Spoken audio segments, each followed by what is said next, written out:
I'm having a great Saturday afternoon chat with Baritone Gregory Gerbrandt, who's going to be singing the amazing role of Stanley Kowalski in André Previn's A Streetcar Named Desire with Santa Barbara Opera Santa Barbara. That's going to be about a week's time from now, Friday, April 24th at the Granada Theater in downtown Santa Barbara. For you folks coming up from Los Angeles, 7:30 in the evening, Friday, April 24th.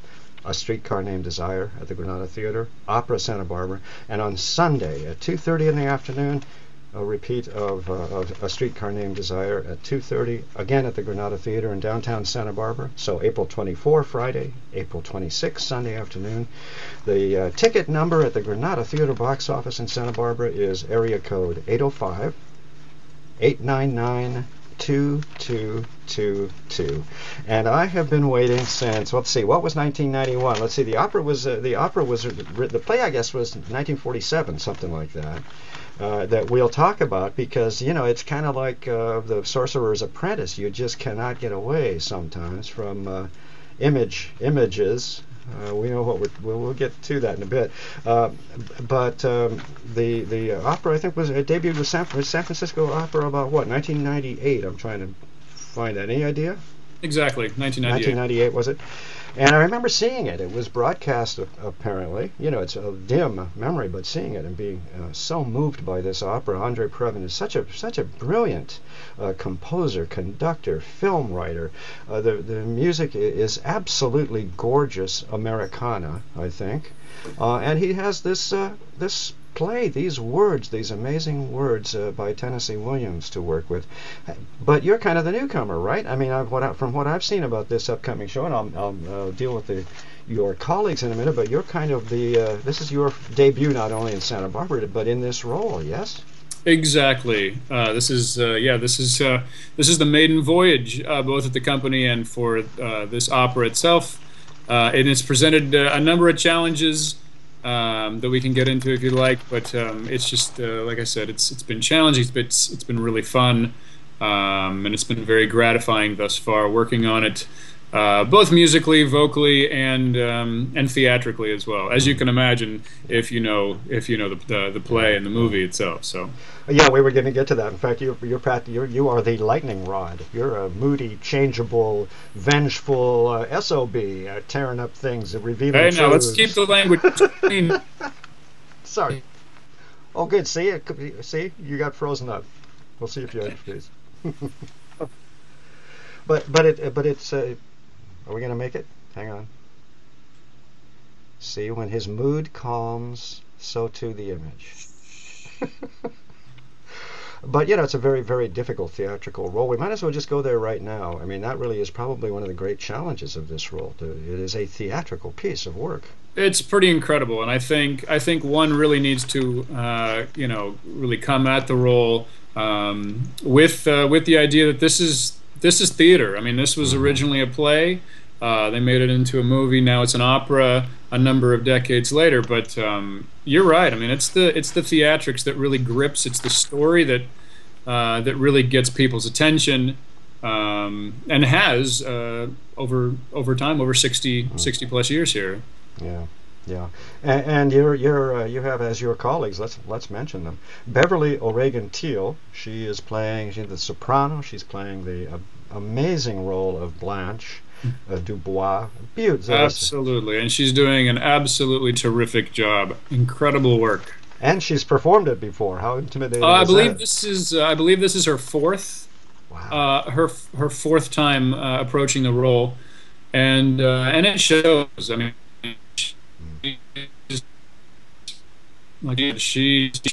She's a stage animal. It's worth the price of admission just to come and see her, if nothing else. Very well spoken. And we lost you a little bit, but I think the drift is there. And also, she has some gorgeous arias. It's a very beautiful opera. I mean, the story is, as most everybody knows that knows this play. I mean, it's a tough tale. There's a lot of sub-basement stuff going on, a lot of unhappiness, as a lot of life and death. Go ahead. It is not the Barber of Seville, for sure. That's for sure. It is. It's a pretty incredible piece of theater. You mentioned the composer of André Previn, also, as you mentioned, is incredibly prevalent in so many different musical genres, which really made him a perfect composer for this piece. Previn is prevalent in jazz, in classical music, in movie music, and so he brings all of those. He brings all those stylistic attributes to the and you'll really like them, I think, too. Okay. We're getting there again. A little bit of interruptions from time to time, but that's the way with Skype. Sometimes we have a good day, sometimes not so good. But basically, I can speak to André Previn. I mean, the orchestration is amazing in this opera, and it's an extremely American work. I mean, he is indeed the ideal composer, and also his film music. I mean, it's a very cinematic score, as it would really have to be to tell this story. But let's move on to the soprano who plays Stella Kowalski. Now this is a hard one, Michaela Oeste. There you go, Michaela Oeste. Oeste. I got to add that. Michaela Oeste. Also, now I'm not sure whether she's done the role before. She also is a newbie. So we're kind of the two rookies of the cast, but we're in with both feet. I'll tell you that. Yeah. We're not chickening around. So we're in it for. We've jumped in with both feet, she's my wife in the show, and I couldn't ask for a better Stella, to tell you the truth. Absolutely. And then Casey Candabat, I hope I'm pronouncing his last name as well, tenor Casey Candabat, who has also done the role before. Absolutely. And again, another wonderful colleague, another real talent on stage. This is real. I mean, you've got to hand it to Opera Santa Barbara, who brought this really incredible cast to the stage here. And I think not only are we all appreciative of the wonderful work and the chance to be able to sink our teeth into this piece, whether it be the first time, second time, third time, fourth time, but it's just really, I mean, it's been a wonder. The company has been, terrific to us, and it's just the hospitality has been wonderful. So fabulous. And we have Mark Morash, the conductor, who conducted, I believe, has conducted the work a couple of times. If not its premiere, I'm a little unclear whether he might have. I don't believe the premiere of it, but the premiere of this production, which opened at San Francisco. There you go. On the Marilla program last summer, he's conducted that, and so this production has come down the road, and like I said, some different cast members and all, but this is really, really exciting piece. And we spoke a little bit earlier off camera. There are so many beautiful arias for the ladies in this opera, but apparently yours is kind of it's more of a declamatory, mood-setting role. You want to speak to that? Absolutely. I'm not sure I'd even call it an aria per se. Where Stella, Blanche, and Mitch in the show all have arias, outright arias. For Kowalski, it doesn't fit his character. He's so reactionary, so blunt with everything that he says. Everything, all of his feelings just come out, and he just kind of lays his heart on his sleeve.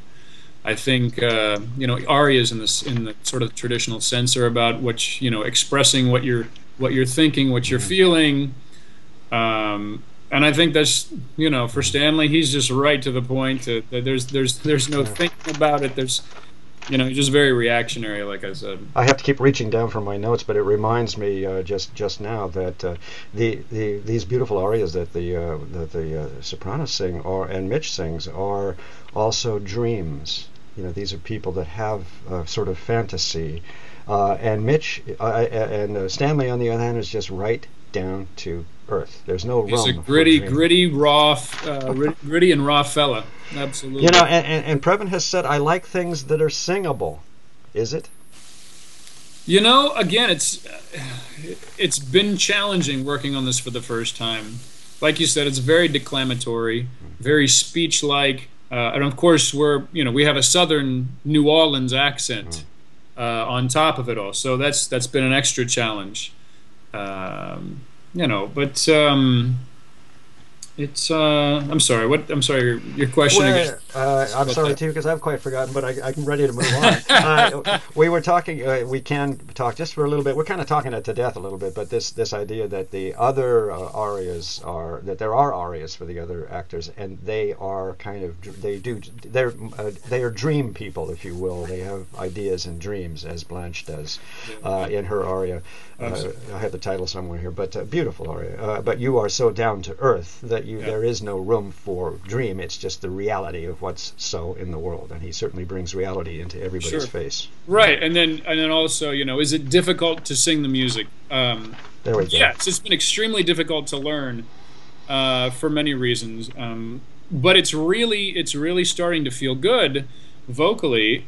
In the speech-like sense, it's completely sung, but the trick is to really get the meaning of the text and getting the point across very naturalistically, and so it's really coming together for me along with everybody else, and you know, with repetition and time, and you know, we're jumping into Tech Week this week, so we'll really be able to kind of do some, you know, fine tuning and really get it ready for everybody. I think it'll be a treat for all involved, for those of us performing and those watching from the audience. Yeah.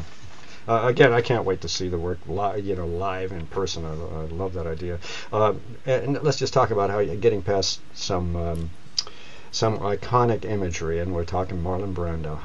How does an actor, singer confront a role like this that is just absolutely iconic? Well, you got to step in the gym first, right?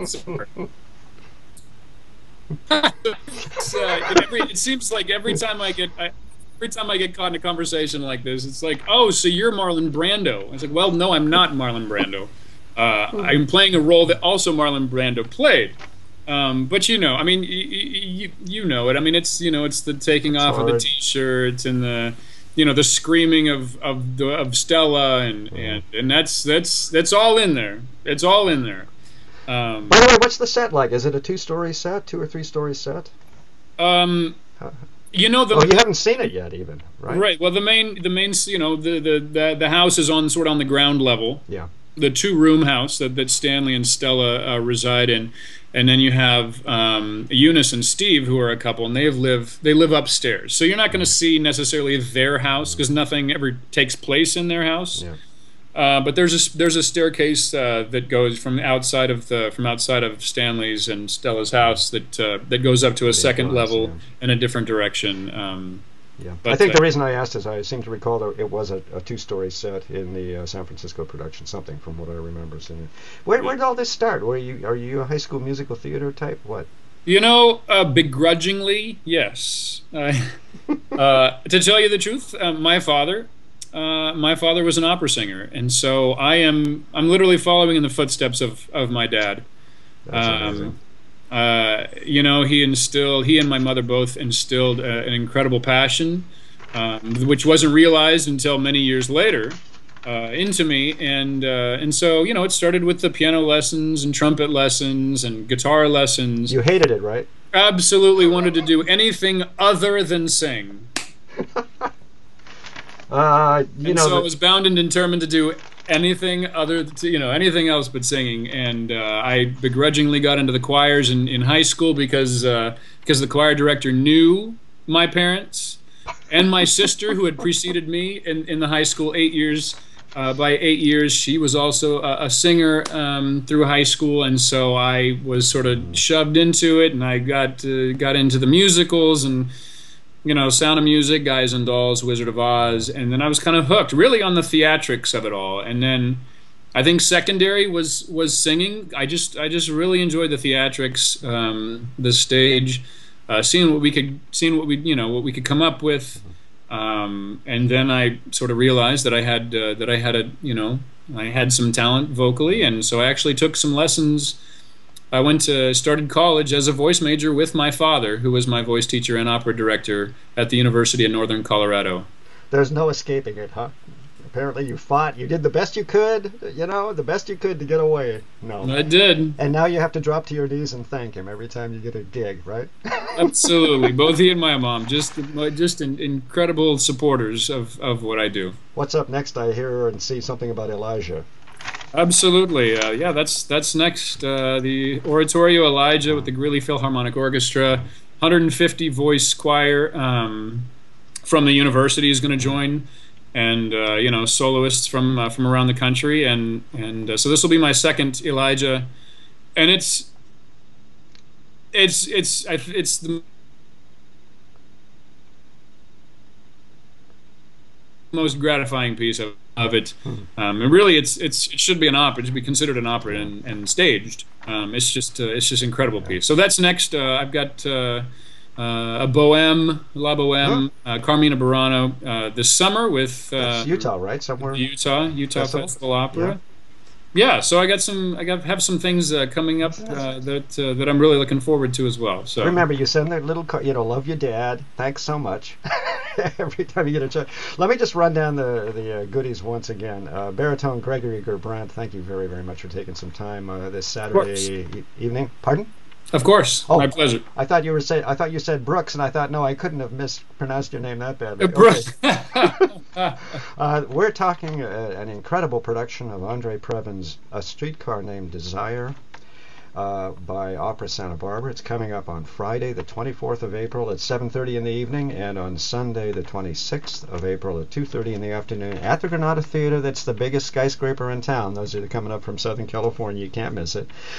Tickets in the Santa Barbara area code 805-899-2222. And I think everyone in there that's kind of within range of me down there in Southern California and Greater Santa Barbara, this is really a rare opportunity to see an amazing American masterpiece. This doesn't happen so very often. I hope more, but it's a great work of art at all levels, and it's really worth coming up. Friday, the 24th of April, Sunday, the 26th. Gregory Gerbrandt, thank you very, very much for your time. A pleasure. Thanks for having me. See you.